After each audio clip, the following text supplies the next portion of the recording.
Iya, Kang Atang, meskipun ini kan masih menunggu ya, baru ada Ya, hasil quick count dari lembaga survei dan masih harus menunggu hasil real count, penghitungan dari KPU. Tetapi kalau ada betul. pasangan calon yang keberatan nanti dengan hasil dari KPU, apa langkah konstitusional yang bisa ditempuh? Ya, kalau pasca penetapan nanti di real count kan ada skema di Mahkamah Konstitusi, Mbak Eva. Ada waktu 3 hari ya, itu untuk melakukan permohonan mengajukan gugatan ke MK. Gitu. Meskipun di situ ada syarat ambang batas, tapi dalam peraturan MK yang sekarang juga syarat ambang batas itu juga bisa disimpangi sementara. Gitu. Artinya kalau selisih ambang batasnya melebihi juga itu bisa menjadi peluang bagi paslon yang memang kalah dalam penetapan di real count di KPU gitu, Mbak Eva. Mhm. Nah, kalau ingin mengajukan gugatan sengketa pilkada ke MK, apa saja syarat-syarat yang harus dipenuhi oleh paslon tersebut? Ya, tadi saya bilang biasanya kan salah satunya adalah legal standing, ya, syarat selisih terkait dengan perolehan suara yang itu korelasinya dengan jumlah penduduk. Misalnya kalau jumlah penduduknya lebih dari 1 juta, ya itu 0,5%, di bawah 1 juta sampai 500.000 1%, 500.000 sampai 250.000 itu 1,5%, dan 250.000 ke bawah itu 0,5%. Hanya dalam peraturan MK yang sekarang itu juga itu dapat disimpangi sementara. Ada beberapa hal saya kira yang menjadi magnitud bagi penyimpangan sementara di MK. Yang pertama saya kira ada kejadian-kejadian khusus gitu yang terjadi dalam proses itu. Kejadian khusus yang dimaksud itu misalnya pertama terkait dengan pengerahan massa atau juga DPT yang tidak rasional, kemudian juga terlibatnya ASN, TNI, Polri gitu ya. Dan juga termasuk ada putusan DKPP terkait dengan pelanggaran kode etiknya penyelenggara pemilu gitu. Dan yang terakhir saya kira ada skema TSM yang tidak diakselerasi oleh Bawaslu misalnya. Dan skema electoral justice dalam sistem pemilu itu kan banyak sebetulnya organnya, hampir 7, tapi ketika semuanya stuck itu MK bisa menindaklanjuti.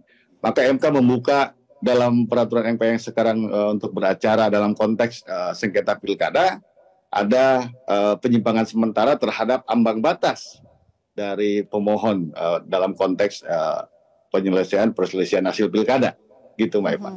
Ya, MK juga nampaknya sudah siap nih dengan berbagai gugatan karena juga menyatakan memprediksi ada sekitar 300 gugatan Pilkada serentak 2024 dan juga sudah pelantik 735 anggota gugus tugas sengketa Pilkada.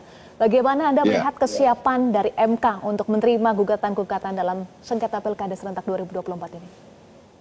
ya, hukum acara sama proses pengajuan permohonan secara teknis juga sudah ditetapkan oleh Mahkamah Konstitusi. Bahkan sekarang misalnya waktu untuk mengajukan permohonan juga diperpanjang. Kalau dulu 3 hari itu dari jam 8 sampai jam 4.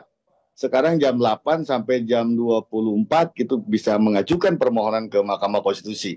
Artinya memang MK dengan pemilihan serentak ini juga sudah menyiapkan secara matang begitu kan. Ini kalau istilah Mas Hensat kan ini pemilihan kepala daerah terbanyak dan terbesar di dunia ya. Ini sejarah saya kira banyak hal yang menarik apalagi dalam konteks hukum misalnya ada turbulensi justisial misalnya ada putusan peradilan tun, putusan Mahkamah Konstitusi juga dan ada proses politik legislasi dalam proses perubahan ambang batas calon kepala daerah dan wakil kepala daerah terkait dengan usia misalnya.